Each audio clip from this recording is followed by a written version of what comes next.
Eh ben, bonjour à toutes et à tous, épisode numéro 7 ou vidéo numéro 7, c'est comme vous voulez.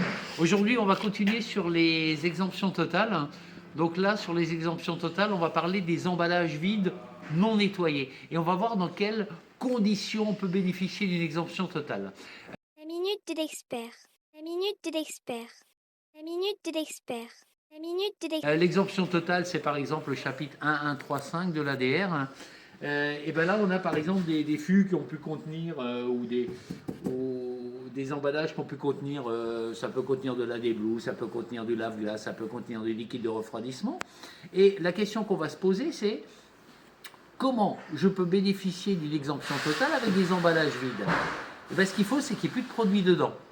Donc, emballage vide non nettoyé, il faut qu'on ait contenu, il faudrait contenir tout le risque, c'est-à-dire les vapeurs, s'assurer que c'est bien fermé, s'assurer qu'il n'y ait pas de fuite, s'assurer qu'il n'y ait pas de coulure.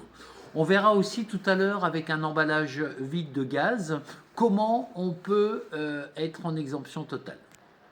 Et bien pour la suite de nos exemptions totales de l'ADR, les emballages vides non nettoyés, ben, on est devant un parc d'enfants. Pourquoi? Parce qu'on a par exemple une bouteille d'hélium. Et cette bouteille d'hélium, elle est vide. On va s'assurer que le gaz s'est totalement échappé. On va éventuellement tout vérifier, qu'il n'y ait pas de fuite, etc. Et puis, on va considérer que le risque est contenu et que